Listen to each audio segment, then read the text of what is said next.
Halo, selamat datang di Kava Ministry. Puji nama Tuhan. Kalau hari ini Kava Ministry boleh kembali ada bersama-sama dengan kita semua hanya karena anugerahnya. Saya berharap kita semua ada dalam keadaan sehat, penuh sukacita dan senantiasa bersyukur. Untuk yang baru pertama kali bergabung, saya ucapkan welcome dan perkenalkan, nama saya Deborah Virginia. Saya berlatar belakang pendidikan sebagai seorang dokter dan di dalam kehidupan saya, Tuhan memanggil saya untuk melayani Tuhan khususnya dalam pembaharuan pola pikir. Jadi apa yang ada di Kava Ministry adalah pembahasan tentang hal-hal yang berhubungan dengan pembaharuan pola pikir, terutama yang berhubungan dengan isu dan topik yang banyak muncul di akhir zaman ini, dan kita akan membahasnya dari sudut pandang Alkitab dan juga ilmu kedokteran yang berhubungan dengan topik yang kita bahas. Oh ya, karena Kava Ministry ini adalah tentang pembaharuan pola pikir, maka saya sarankan untuk Anda dapat mengikuti video ini dari awal, karena di setiap videonya akan saling berhubungan sehingga kita bisa mendapatkan pemahaman yang lebih lengkap. Dan saat ini kita sedang membahas topik NPD atau Narcissistic Personality Disorder. Dan kalau kita mau cari di Alkitab tentang NPD ini, kita dapat menemukannya di tulisan Rasul Paulus tentang kriteria manusia akhir zaman. Dan kemarin kita sudah melihat bagaimana yang menjadi musuh dari bangsa Israel turun-temurun adalah spirit yang ada di bangsa Amalek, yang ternyata bangsa Amalek ini adalah keturunan dari Esau. Dan kemarin kita sudah membahas panjang lebar bahwa spirit Amalek ini akar atau keberadaannya berasal dari ular yang ada di Taman Eden atau yang kita kenal dengan nakas. Untuk selanjutnya di seri NPD yang ke-13 ini kita kembali akan lihat bagaimana Allah sangat murka akan adanya dosa percampuran seperti yang pernah dilakukan oleh Esau, di mana dia menikahi bangsa Kanaan, dan akhirnya kita dapat melihat bagaimana Esau dan keturunannya menjadi musuh Allah dan musuh dari bangsa pilihan Allah secara turun-temurun. Dan kemudian selanjutnya di seri ini kita kembali akan menggali sama-sama pada akar atau spirit apa yang ada di balik semua kekacauan yang terdapat di Bilangan 25, di mana di pasal ini dibahas bagaimana Allah murka kepada bangsa Israel karena bercampur dengan Baal Peor. Apa itu Baal Peor? Kita akan baca di Bilangan 25 ayat 1. Sementara Israel tinggal di Sitim, mulailah bangsa itu berzinah dengan perempuan-perempuan Moab. Di mana Sitim itu dan siapa perempuan-perempuan Moab ini? Ikuti video ini dari awal sampai akhir, nanti Anda akan temukan jawabannya. Dan sebelum kita membahasnya, sedikit Kava Ministry akan mengajak kita kembali mengingat pembahasan di seri NPD sebelumnya, di mana kita melihat bagaimana perjalanan bangsa Israel yang baru keluar dari perbudakan Mesir dan mereka sedang berjalan menuju tanah perjanjian.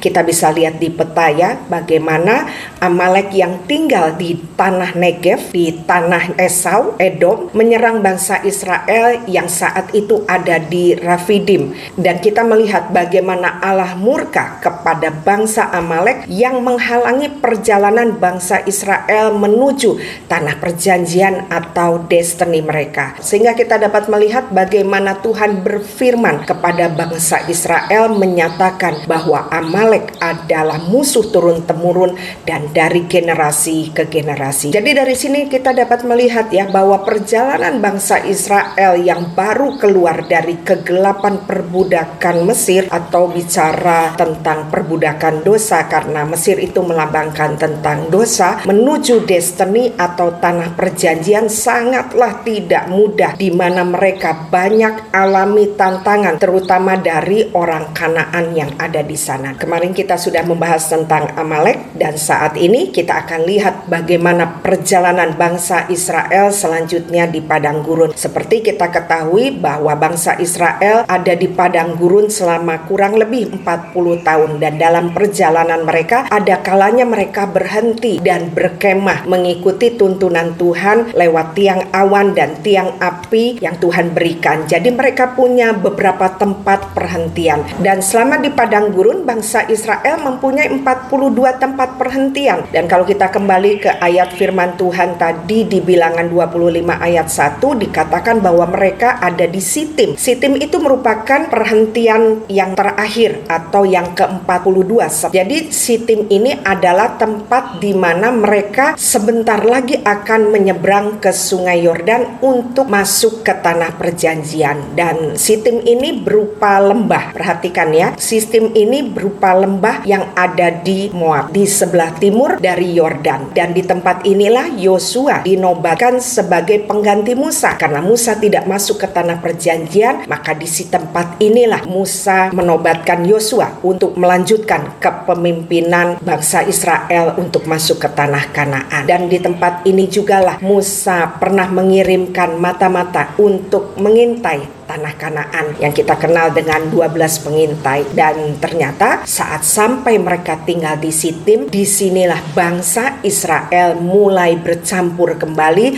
dan berkompromi dengan penduduk Kanaan yang ada di sana, di mana mereka berzinah dengan perempuan-perempuan Moab. Kita bisa baca di ayat selanjutnya. Sementara Israel tinggal di Sitim, mulailah bangsa itu berzinah dengan perempuan-perempuan Moab. Perempuan-perempuan ini mengajak bangsa itu ke korban sembelihan bagi Allah mereka. Lalu bangsa itu turut makan dari korban itu dan menyembah Allah orang-orang itu. Jadi kalau kita lihat, bangsa Israel bukan hanya berzinah dengan perempuan Moab, tetapi mereka juga ikut menyembah Allah orang Moab yang kita kenal dengan yang namanya Baal Peor. Dan kita akan melihat ayat selanjutnya bagaimana ini semua menimbulkan murka Tuhan. Ketika Israel berpasangan dengan Baal Peor, ini allahnya orang Moab, orang Median, bangkitlah murka Tuhan terhadap Israel. Murka seperti apa yang terjadi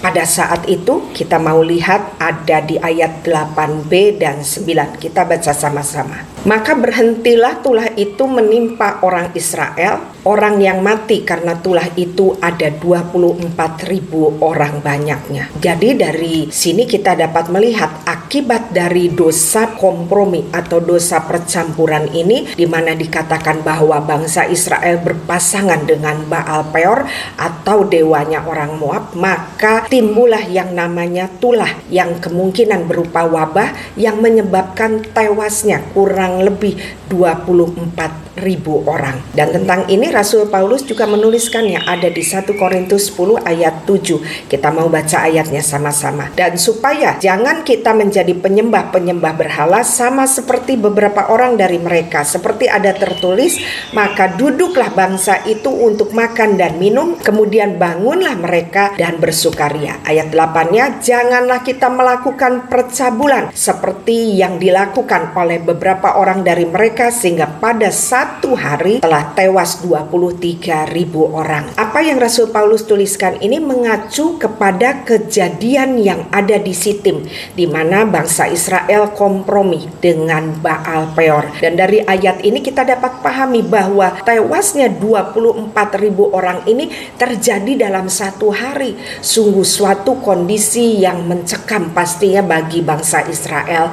Jadi dari sini kita lihat ya bahwa Tuhan benar-benar serius dalam hal menjaga kemurnian dari umat pilihannya. Oke, kita lanjutkan ayatnya. Kita mau lihat di Bilangan 25 ayat 4 dan 5. Kita akan melihat bagaimana lewat Musa Tuhan sebenarnya memberikan solusi kepada bangsa Israel. Kita mau baca sama-sama. Bilangan 25 ayat 4. Lalu berfirmanlah Tuhan kepada Musa, tangkaplah semua orang yang mengepalai bangsa itu dan gantunglah mereka di hadapan Tuhan di tempat terang, supaya murka Tuhan yang menyala-nyala itu surut daripada Israel.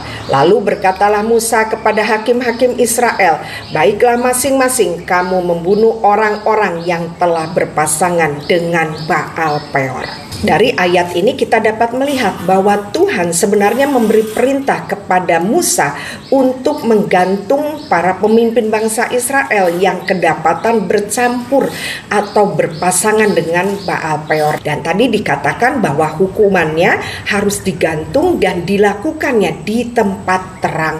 Jadi sepertinya Tuhan mau memperlihatkan kepada bangsa Israel akibat dari dosa percampuran ini dengan sejelas-jelasnya, maka Dia mau supaya semua mata dapat melihat dengan jelas. Dan tentang hukuman kepala yang digantung, kita ingat seperti yang sudah kita bahas di seri sebelumnya tentang Kejadian 3 ayat 15 yang mengatakan bahwa keturunannya akan meremukkan kepalamu. Dan kita sudah membahasnya di seri yang kemarin bahwa yang dimaksud keturunannya atau keturunan Hawa adalah gambaran dari Yakub atau Israel yang akan menginjak kepala dari iblis atau keturunannya. Dalam hal ini digambarkan keturunan Esau. Untuk yang belum menonton video seri NPD yang ke-12, saya harapkan untuk dapat menontonnya supaya mendapat pemahaman yang lebih lengkap tentang Kejadian 3 ayat 15. Dan nanti satu saat kita akan membahas khusus tentang apa yang dimaksud meremukkan kepala ini.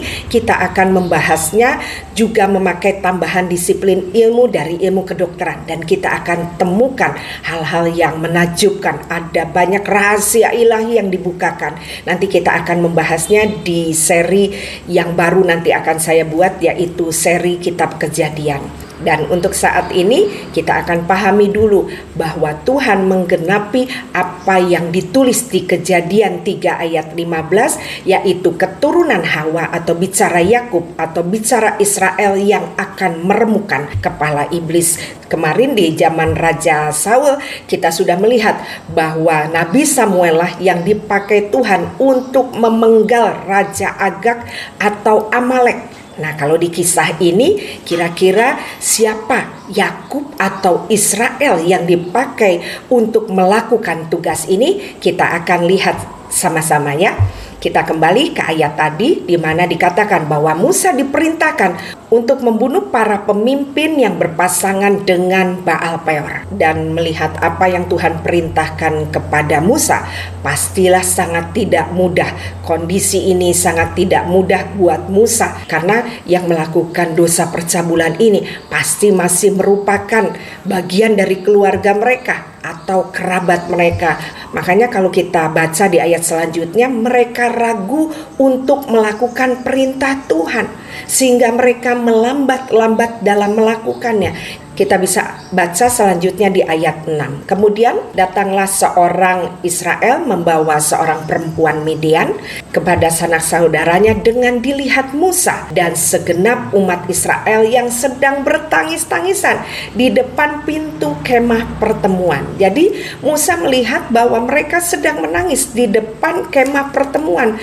Mereka larut dengan emosi sehingga mereka tidak punya kekuatan untuk melakukan perintah Tuhan. Makanya mereka melambat-lambat. Dan bicara melambat-lambat ini mengingatkan saya tentang satu firman yang tertulis di Amsal 18 ayat 9. Dikatakan bahwa orang yang bermalas-malasan dalam pekerjaannya sudah menjadi saudara perusak. Jadi kita lihat bahwa melambat-lambat atau menunda pekerjaan atau perintah Tuhan itu juga merupakan hal yang berbahaya. Karena kitab Amsal menuliskan bahwa menunda perintah Tuhan atau malas melakukan perintah Tuhan itu artinya sudah berteman dengan perusak. Siapa perusak itu? Bicara iblis. Dalam melakukan perintah Tuhan kita tidak boleh menunda-nunda karena iblislah yang akan menjadi saudara kita. Dan kita pun tahu sekalipun dari bangsa Israel mereka melambat-lambat atau tidak melakukan perintah Tuhan dengan cepat, firman Tuhan itu tidak pernah kembali dengan sia-sia. Kita dapat melihat bahwa Tuhan membangkitkan seseorang yang paham akan hatinya.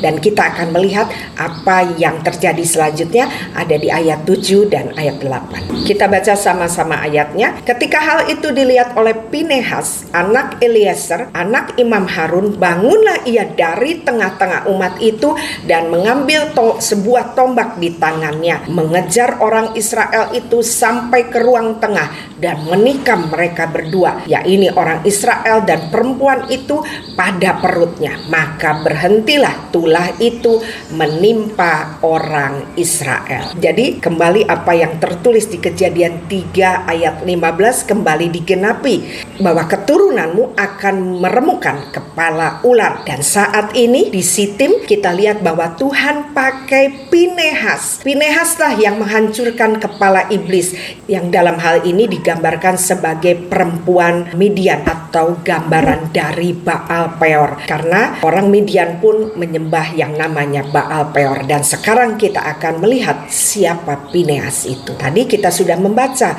diterangkan bahwa Pinehas merupakan cucu dari Harun, dan Harun itu adalah kakak dari Musa, dan ia adalah seorang imam. Dan kalau kita melihat di sini, apa yang membuat Pinehas ini berbeda?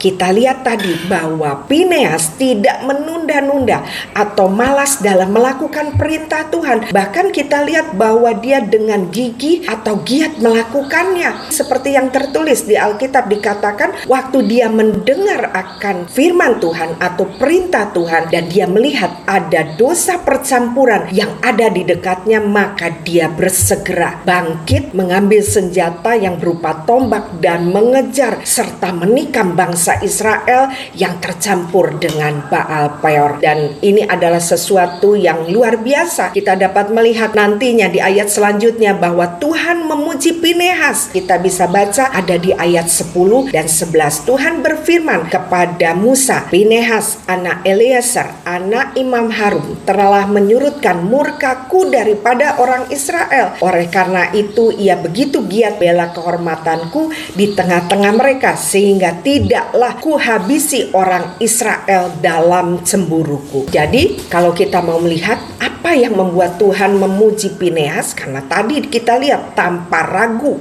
dia melakukan perintah Tuhan yang sebenarnya secara manusia ini sangat berisiko bagi keselamatan dari Pinehas. Kenapa? Karena bisa saja bangsa Israel yang sudah tercampur dengan Baal Peor ini bisa merupakan pemimpinnya atau pamannya atau sepupunya, dalam arti masih merupakan keluarga atau kerabatnya. Dan apa yang dilakukannya bisa berdampak besar bagi kehidupan pribadi Pinehas, karena bisa saja waktu dia melakukan ini dia akan mengalami hukuman sosial seperti dibully, dimurkai atau dikucilkan. Tapi kita lihat Pinehas tidak gentar akan itu semua, dan orang-orang seperti Pinehas inilah yang mendapat tempat spesial di hati Tuhan, yaitu orang-orang yang giat mengutamakan kemuliaan Tuhan daripada kepentingannya sendiri.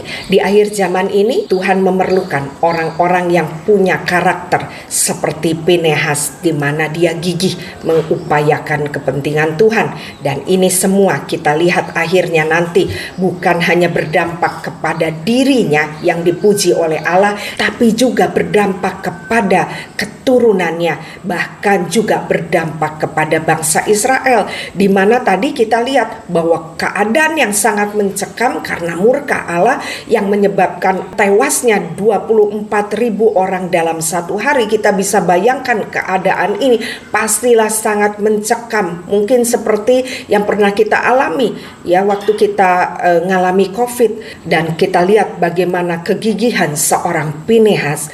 Maka dalam sekejap keadaan yang mencekam karena murka Tuhan berubah menjadi damai sejahtera karena tulah itu berhenti. Dan sedikit kita mau melihat upah apa yang didapat oleh Pinehas. Kita mau baca ada di ayat 12.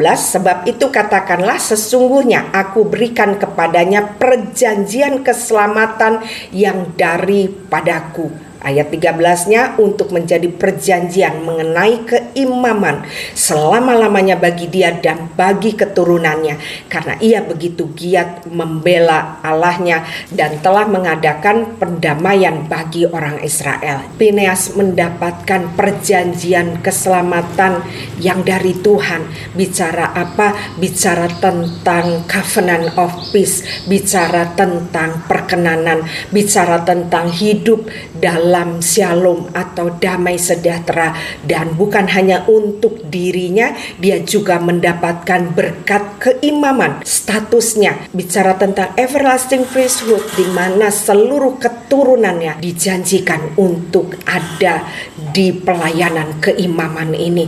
Wah, sungguh dahsyat apa yang dilakukan Pinehas, membuat dia mendapatkan berkat yang luar biasa. Dan tadi kita sudah membahas tentang Pinehas, sekarang kita mau melihat tentang Baal Peor. Karena tadi dikatakan Allah murka karena melihat bangsa Israel bercampur dengan Baal Peor. Di Alkitab Baal Peor ditulis sebanyak 11 kali, ada di kitab Bilangan yang kita sedang bahas, juga di kitab Ulangan, di kitab Yosua, di kitab Hosea, juga di Korintus. Jadi seperti yang sudah kita pernah pahami, bahwa kalau di Alkitab sampai ditulis berulang kali, berarti ini adalah hal yang harus kita pahami. Dan tadi di kitab Bilangan dituliskan bahwa Baal Peor adalah dewa atau penguasa yang disembah oleh orang Moab dan orang Midian. Dan kalau kita mau melihat, kata Peor itu sebenarnya adalah nama tempat. Kita bisa lihat di peta,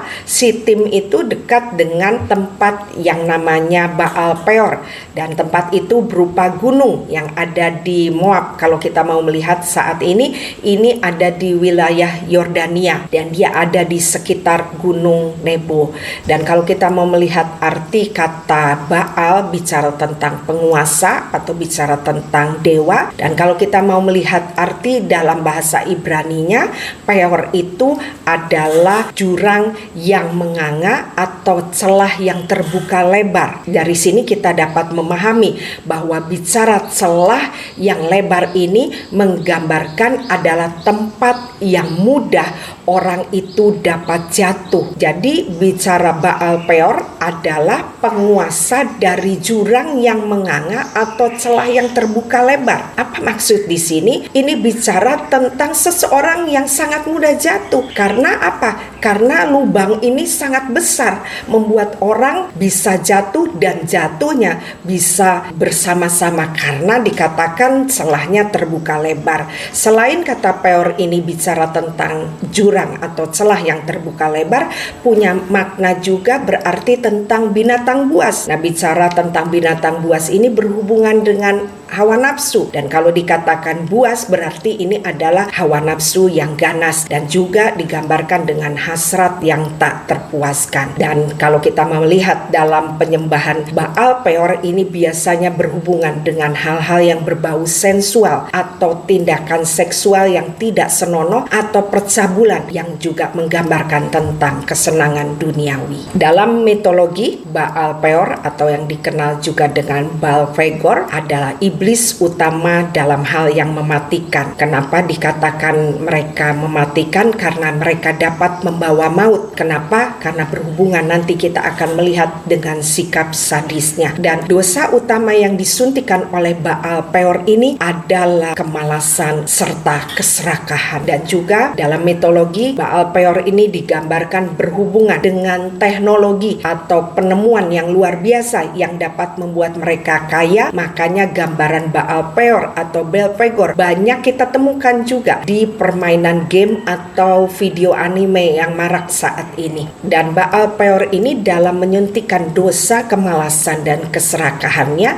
tidak memakai cara yang kasar. Dia memakai cara seperti yang dilakukan oleh nakas atau ular yang di Taman Eden, dengan cara merayu. Dengan apa? Dengan memberikan janji-janji palsu kepada manusia, ya terutama yang berhubungan urusan dengan yang namanya kekayaan. Dan yang membuat kenapa banyak penyembah Baal Peor yang setia dan tekun dalam menyembahnya, ini disebabkan karena penyembah Baal Peor ini biasanya segera mendapatkan apa yang namanya ketenaran atau famous. Jadi memang ketenaran ini benar-benar diberikan nyata kepada para penyembahnya yang benar-benar setia dan tekun. Dan inilah yang membuat manusia itu komit dengan dewa yang namanya Baal Peor. Jadi upah dari penyembah Baal Peor ini adalah ketenaran atau famous. Makanya kita dapat melihat saat ini keadaan manusia di akhir zaman, ketenaran atau famous menjadi kebutuhan utama dan banyak dicari oleh orang. Makanya kita sering melihat ada orang-orang yang akhir-akhir ini tiba-tiba mendadak tenar atau mendadak terkenal. Itu bisa dari kalangan artis, dari kalangan pejabat, politisi, pebisnis, bahkan rohaniawan yang kalau kita lihat sebenarnya tidak terlalu berpotensi di bidangnya masing-masing. Tapi kita lihat ada orang-orang yang dengan mudah mereka bisa cepat untuk terkenal karena memang upah dari penyembah Baal Peor ini mereka memberikan ketenaran atau famous. Dan para penyembah Baal Peor ini punya pengabdian yang luar biasa dalam pemujaan mereka. Bahkan seringkali mereka ini kehilangan rasa waktu dan tempat. Seperti yang banyak kita dapati hari-hari ini, bagaimana manusia menghabiskan waktu untuk hal-hal yang bertujuan untuk mereka itu tenar atau famous, sehingga mereka melupakan hal yang lainnya. Dan ini membutakan mata mereka. Mereka hanya melihat bagaimana mereka bertujuan untuk mendapatkan upah dari Baal Peor ini, sehingga mereka tidak lagi peduli dengan apa yang ada di sekelilingnya. Sekalipun mungkin mereka akan dapatkan ketenaran itu dengan cara yang amoral, mereka akan tetap melakukannya karena Baal Peor ada di belakang semua ini. Dan sekarang kita kembali ya ke Bilangan 25. Kita mau melihat di mana posisi Baal Peor ini bekerja dan menyerang. Kalau kita melihat di ayat 1 tadi dikatakan bangsa Israel ada di Sitim, di tempat perhentian terakhir waktu mereka ada di padang gurun. Dan kalau kemarin di seri NPD yang ke-12 kita melihat bahwa spirit Amalek itu suka menyerang anak-anak Tuhan yang baru keluar dari perbudakan atau yang baru benar-benar bertobat dan mau hidup sungguh-sungguh dengan Tuhan. Tetapi kalau Baal Peor ini justru bekerja di saat akhir dari perjalanan mereka, waktu mereka mengalami proses bersama Tuhan.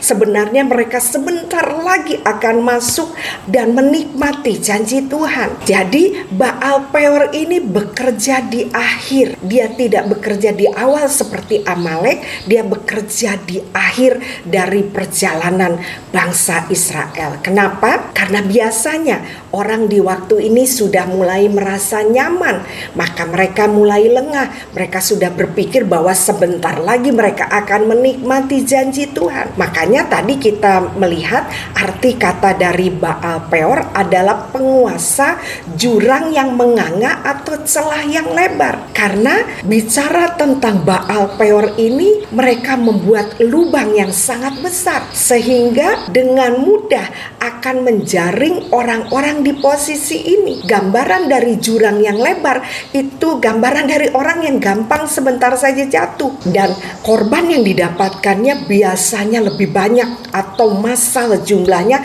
dibandingkan dengan serangan Amalek. Dan kondisi orang yang ada di posisi ini adalah sebenarnya orang-orang yang sudah habis melewati banyak tantangan dan pergumulan seperti bangsa Israel sudah alami 40 tahun proses di padang gurun. Dan mereka sebentar lagi tahu akan sampai ke tanah perjanjian. Karena perjalanan yang panjang dan penuh proses, makanya di posisi ini biasanya banyak yang menjadi lengah. karena mereka pikir ya udahlah, kita sudah berproses lama, sekarang ini waktu dimana kita harus beristirahat, kita mungkin healing lah, jadi kita nikmatilah hidup kita selama ini mungkin sudah mengalami pergumulan. Dan kita juga banyak sering mendengarkan, oh aku sudah hidup bersama Tuhan 40 tahun, jadi aku tidak perlu lagi harus berjaga, aku sudah kenal Tuhan. Bukankah kita sering mendengar orang yang berkata seperti itu? Nah, di tempat-tempat seperti inilah Baal Peor itu bereaksi. Dan lubang yang dibuat bukan kecil, lubang ini besar, menganga lebar, dan dia dapat memakan korban secara massal. Dan kalau kita mau melihat di Bilangan 31, sebenarnya dikatakan bahwa perempuan-perempuan ini memang sengaja dipersiapkan oleh musuh untuk menjatuhkan bangsa Israel, yang waktu itu kalau mereka mau mengajak bangsa Israel berperang secara konfrontasi, mereka akan kalah karena mengingat jumlah dari bangsa Israel yang sangat besar, dan mereka juga melihat bagaimana penyertaan Tuhan. Makanya musuh berpikir cara satu-satunya untuk menggagalkan perjalanan mereka menuju tanah Kanaan adalah dengan memberikan perempuan-perempuan cantik supaya Israel dalam keadaan terkutuk. Dan benar, apa yang musuh inginkan tercapai, di mana kita tadi sudah melihat bagaimana bangsa Israel mendapatkan murka Tuhan sehingga ada 24.000 orang yang tewas. Dan kalau kita mau melihat keadaan di Sitim ini, Rasul Paulus lebih menjelaskan tadi di 1 Korintus 10 ayat 7 dikatakan supaya jangan menjadi penyembah-penyembah berhala sama seperti beberapa orang dari mereka, seperti ada tertulis, ini menggambarkan keadaan Sitim. Maka duduklah bangsa itu untuk makan dan minum. Mereka mulai nyaman. Kemudian bangunlah mereka dan bersukaria. Mereka mulai lengah dan tidak berjaga. Kemudian ayat 8-nya, janganlah kita melakukan percabulan. Jadi kita lihat bagaimana Rasul Paulus menerangkan keadaan ini. Baal Peor masuk menyerang saat mereka sedang duduk, makan, minum, dan bersukaria dengan orang Kanaan. Kanaan ini menggambarkan apa? Menggambarkan tentang dunia, menggambarkan tentang iblis. Jadi kita dapat pahami di sini bahwa Baal Peor itu bekerja di dalam kenyamanan. Keadaan kenyamanan ini adalah kondisi di mana daging atau ego itu sedang diberi makan. Makanya Tuhan Yesus pada saat Paskah kemarin kita baru merayakannya, memberi teladan kepada kita semua manusia supaya mengikuti apa yang Dia lakukan, yaitu dengan membiarkan dagingnya itu dihancurkan. Makanya kita melihat bagaimana Dia dicambuk punggungnya, itu menggambarkan bahwa daging ini tidak boleh dibuat nyaman. Daging ini berbahaya. Makanya manusia harus berjaga penuh karena keinginan daging ini bicara mengikuti keinginan dunia atau keinginan iblis, dan pasti bertolak belakang dengan keinginan roh. Dan dalam kondisi kenyamanan inilah dosa kemalasan, dosa keserakahan, dan percabulan itu mulai disuntikkan oleh Baal Peor sehingga membuat manusia itu tercemar. Dan kalau kita tadi melihat bahwa bangsa Israel itu ada di Sitim, kalau kita mau melihat kondisi Sitim itu adalah berupa lembah. Lembah ini bicara tempat yang rendah, dan kalau kita mau melihat makna lembah di Alkitab itu bisa juga bicara tentang tempat yang membuat manusia menjadi tumpul untuk mengerti kehendak Tuhan dan tidak memiliki kepekaan akan Tuhan. Makanya kita dapat melihat bahwa Baal Peor ini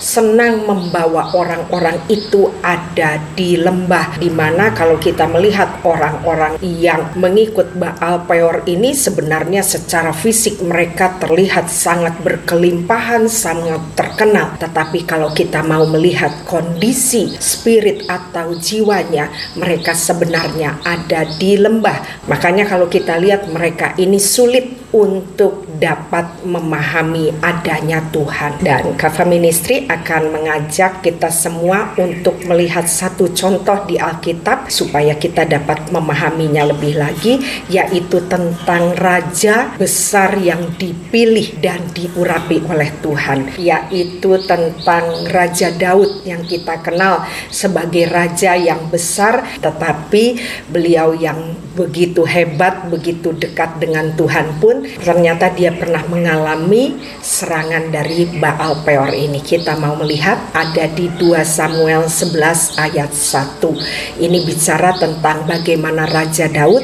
yang saat itu tergoda dengan yang namanya Betseba. Kita mau baca dulu di ayat 1-nya. Pada pergantian tahun, pada waktu raja-raja biasanya maju berperang, maka Daud menyuruh Yoab maju bersama orang-orangnya dan seluruh orang Israel. Mereka memusnahkan Bani Amon dan mengepung kota Raba. Sedang Daud sendiri tinggal di Yerusalem. Kalau kita mau melihat di sini, padahal seharusnya Daud itu ada di medan perang, dia harus ikut berperang.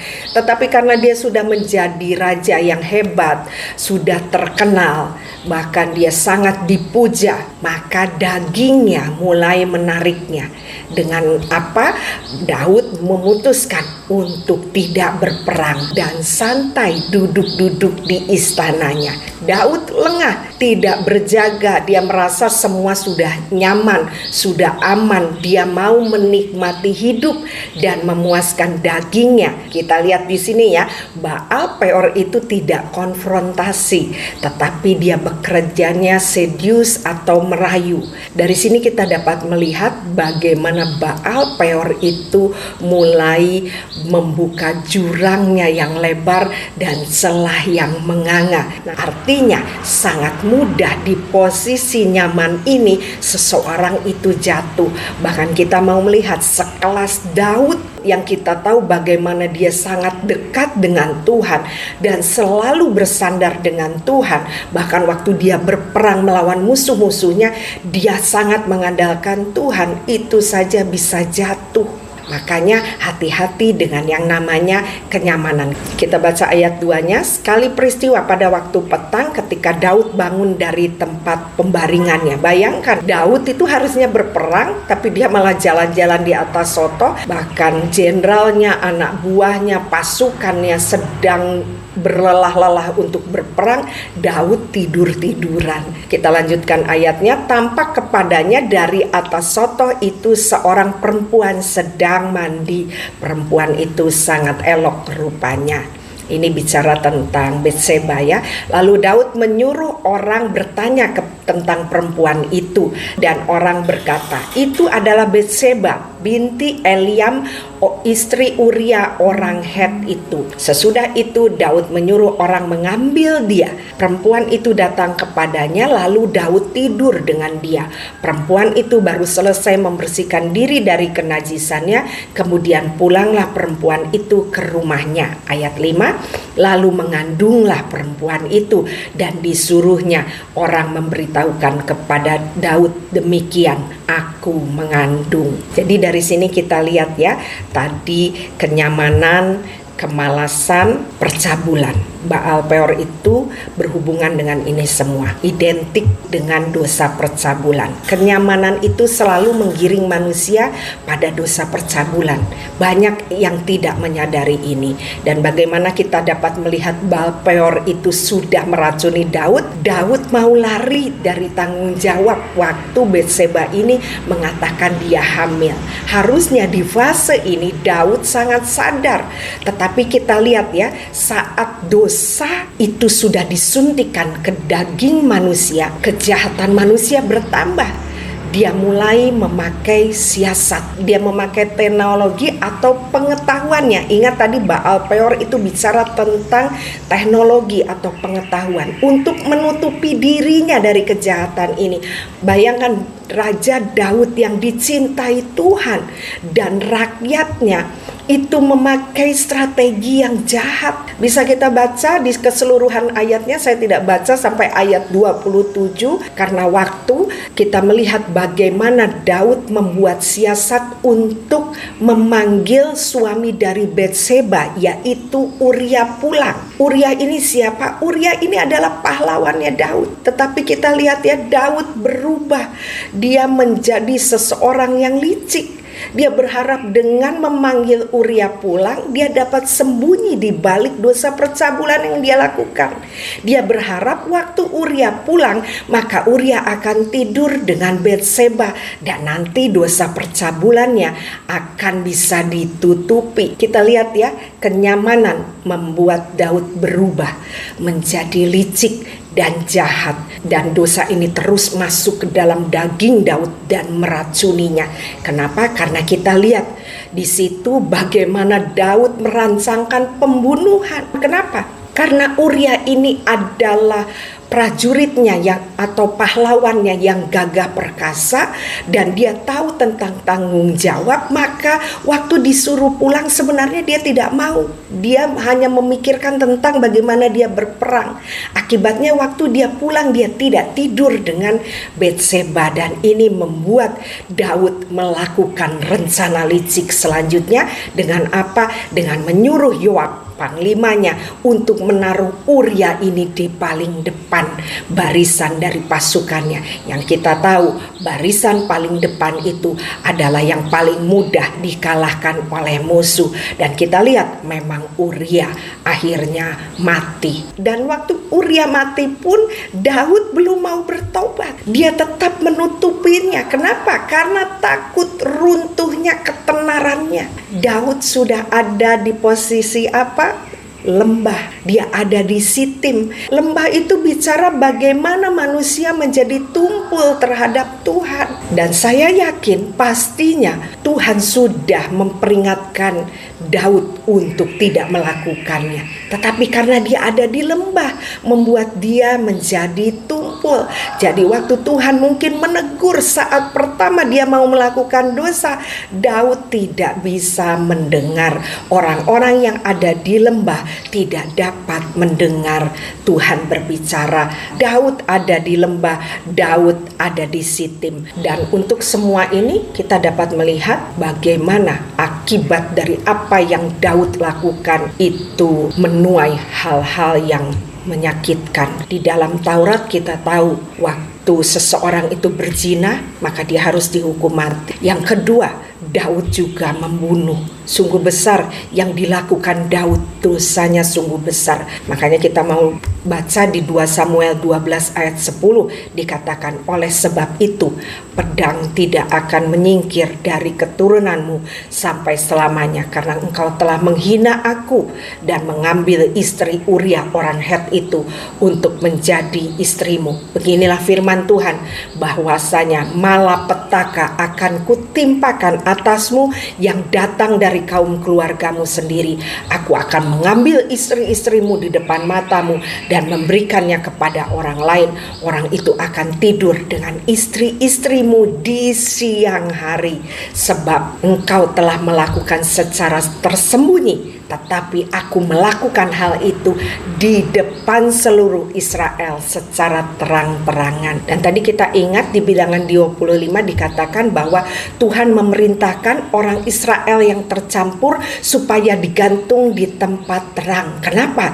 Menjadi pelajaran buat kita semua. Karena dari apa yang Daud kerjakan, ini menjadi jurang yang lebar dan celah yang menganga. Bukan hanya bagi Daud, tetapi buat keturunannya, buat anak istrinya. Kita melihat ada dampak yang terjadi di kehidupan Daud dengan sangat tragis. Harganya terlalu mahal dibayar waktu seseorang itu tercemar dengan Baal Peor. Kita melihat bagaimana kedepannya anak-anaknya hidup dalam pedang. Mereka saling membunuh, bahkan istri-istri dari Daud pun ditiduri. Kita melihat dari sini Tuhan dalam menghadapi Baal Peor tidak ada yang dia tutupi. Dia mau buka supaya apa? Supaya kita dapat belajar. Dari semua ini dapat kita pahami bahwa dalam hal apapun kita jangan lengah, jangan buka celah. Tadi salah satu arti Baal Peor juga berhubungan dengan yang namanya binatang buas, bicara tentang hawa nafsu yang ganas. Dan tadi juga dikatakan bahwa Baal Peor ini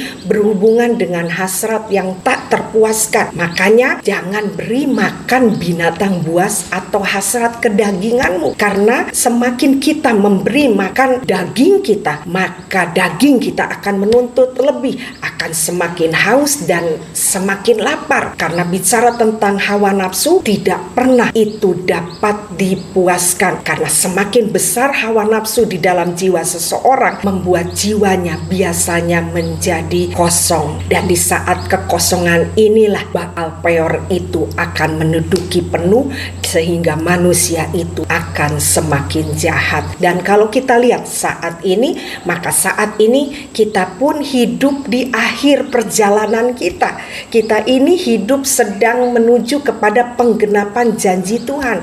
Kita ini sedang hidup di akhir zaman. Makanya kalau kita lihat dengan jeli kondisi dunia hari ini, banyak hal yang tadi kita lihat spirit Baal Peor itu sedang gencar-gencarnya dilemparkan kepada umat manusia, khususnya anak-anak Tuhan. Dan waktu kita bicara tentang level jiwa, mungkin masih ingat ada yang namanya Nefes, ada yang namanya Ruah, ada yang namanya Kava, Nesyama, Yesida. Kita lihat level jiwa yang digambarkan perempuan itu adalah Ruah. Dan ruah itu adalah tempat keinginan, hasrat, imajinasi, dan ego. Nah, di tempat inilah anak-anak Tuhan yang hidup di akhir zaman itu dilemparkan senjatanya oleh Baal Peor. Jadi bicara perempuan Moab itu bicara tentang keinginan yang kuat dalam memuaskan ego. Dan di dalam hal ini tidak ada yang namanya kata puas, seperti kata peor yang digambarkan dengan jurang atau celah atau lubang yang lebar, menggambarkan kekosongan yang tidak pernah dipuaskan. Jadi ini bicara tentang hasrat atau hawa nafsu yang ganas. Dan karena ini adalah seri NPD, maka saya juga mau menjelaskan bahwa spirit inilah yang ada di belakang seorang NPD. Makanya kalau kita lihat NPD itu selalu berhubungan erat dengan yang namanya percabulan atau perbuatan seks yang tidak senonoh. Dan yang menjadi pertanyaan, apakah Daud ini seorang NPD? Tidak, Daud bukan seorang NPD, tetapi dia tercemar. Berbeda dengan yang benar-benar pengikut Baal Peor, biasanya mereka benar-benar gambaran dari Baal Peor sendiri. Tetapi orang yang tercemar ini pun benar-benar juga dapat menjadi orang yang sadis dan orang yang jahat. Makanya dari sini kita benar-benar belajar. Kita lihat tadi hukuman yang dibuat terang. Kenapa? Supaya orang banyak belajar dengan kejadian dari Daud. Kondisi di mana penghukuman Tuhan atas Baal Peor itu adalah digantung di tempat yang terang. Kita lihat kondisi hari-hari ini sebenarnya sedang terjadi. Kalau kita mau melihat saat ini, banyak di kalangan para pemimpin bangsa, pemimpin agama, artis, kalangan profesional, pengusaha yang sebenarnya Baal Peornya sedang digantung terang-terangan. Kita mau melihatnya dari kalangan aparat, ada oknum yang pangkatnya cukup tinggi berbuat cabul dengan anak-anak di bawah umur. Bahkan apa yang dilakukannya ini divideokan dan videonya ini dijual kepada situs yang ada di Australia. Wah, ini benar-benar sangat miris. Tetapi kita lihat di sini, ini semua dibukakan. Memang Baal Peor itu harus diperlihatkan kejahatannya. Dan hari-hari ini yang sangat gencar kita lihat apa? Dokter yang melakukan percabulan, pemerkosaan pada pasiennya. Ini parah banget. Bagaimana seorang dokter yang harusnya bertugas menyelamatkan manusia dari kematian malah melakukan sebaliknya. Dan kalau kita lihat satu-satu mulai dibukakan, mulai ditaruh di tempat yang terang. Dan kalau kita mau melihat, racun dari Baal Peor selanjutnya adalah hal yang berhubungan dengan ego. Baal Peor mengajarkan manusia untuk egonya didahulukan di atas segalanya, hanya bicara tentang dirinya, sehingga menghasilkan manusia-manusia yang tidak memperdulikan orang lain, tidak mempunyai empati kepada orang lain. Makanya kalau kita lihat akhir zaman ini banyak sekali orang yang hidupnya menyendiri dengan gadgetnya, dengan hobinya, tidak berinteraksi dengan orang lain, apalagi mau melayani orang lain. Sangat jarang kita dapati hari-hari ini. Makanya kalau kita mau melihat dari ini semua, dapat kita pahami apa yang ditulis oleh Rasul Paulus tentang manusia akhir zaman, di mana tandanya adalah kasih mereka menjadi dingin. Jadi kita lihat ya, memang anak-anak muda sekarang banyak sekali yang masuk dalam dosa kemalasan. Makanya kita dapat pahami kalau kita lihat di Amsal itu banyak sekali berbicara tentang kemalasan. Dulu saya pikir itu hanya bicara tentang karakter, tapi sekarang saya melihat itu adalah bicara tentang evil spirit. Makanya kalau kita lihat film Inside Out yang terbaru, ada tokoh baru yang ditampilkan di situ. Ada tokoh yang namanya Enui, menggambarkan anak muda sekarang yang kerjanya hanya tidur, kemudian main HP dan kelihatannya loyo. Itu sangat bagus Pixar menggambarkannya. Dunia sedang membawa anak-anak Tuhan untuk fokus kepada pemuasan hawa nafsu. Dan makanya kalau kita lihat tadi, majunya teknologi membuat manusia semakin berkeinginan memuaskan nafsu. Dan juga kita melihat banyaknya party-party aneh yang saat ini dilakukan. Kita lihat di dalam party itu dapat bertukar pasangan, bahkan kondisi mereka dalam keadaan naked, seperti yang kita dapat lihat peristiwa yang belum lama ini terjadi di Hollywood, di mana P. Diddy itu memfasilitasi semuanya ini, dan kita melihat banyak korban yang berjatuhan di sana. Kita lihat itu jurang yang lebar, mereka masuk rame-rame di dalam satu party yang sungguh isinya hanya memuaskan hawa nafsu. Itu bicara tentang Baal Peor, dan kita lihat banyak yang menjadi korban dari mereka. Banyak anak-anak yang mengalami korban waktu mereka bertemu dengan predator-predator pedofil di sana. Dan kita lihat banyak sekali hal-hal party mereka yang berhubungan dengan percabulan. Bahkan di negeri kita sendiri sering sekali kita dengar sekarang banyak para pria homo itu ditemukan sedang melakukan pesta seks. Jadi ini apa? Ini tentang Baal Peor. Jadi di seri NPD yang ke-13 ini, Kava Ministry mau membawa kita semua melihat ancaman yang terjadi di masa akhir zaman. Dan hari ini kita belajar tentang yang namanya Baal Peor, di mana spirit ini memakai senjata berupa kenyamanan, dan dia menyuntikkan dosa kemalasan, keserakahan dalam diri manusia. Dan kita lihat tadi kenapa Baal Peor ini sangat disukai oleh pengikutnya, karena dia memberikan upah ketenaran atau famous kepada pengikutnya. Makanya kita lihat ya, hari-hari ini banyak orang-orang yang terkenal tiba-tiba mereka muncul tanpa ada potensi, yang sebenarnya kelihatannya mereka biasa-biasa saja, tapi tiba-tiba menjadi terkenal dan mendadak viral dan mendadak menjadi kaya raya. Dan secara tidak sadar mereka sebenarnya sedang digiring oleh Baal Peor untuk masuk ke dalam lembah di tempat manusia menjadi tumpul, khususnya dalam hal berhubungan dengan keberadaan Tuhan. Dan inilah yang memisahkan manusia dari Tuhan. Makanya kita lihat Tuhan sangat murka waktu melihat manusia tercemar dengan ini. Makanya dia memberi hukuman dengan menggantung dan membuat semuanya terbuka. Dan kita melihat saat-saat ini sedang diperlihatkan kejahatan dari Baal Peor. Dan kalau kita mau melihat apa yang menjadi kerinduan Tuhan di sini, kita mau melihat dia menantikan orang-orang yang mau seperti Phineas. Tuhan sedang menantikan orang-orang yang mau gigih untuk mempertahankan kehormatan daripada Tuhan. Dan kalau kita mau melihat, ada upah yang lebih besar yang Tuhan berikan kepada orang-orang yang mau menjadi Fineas ini.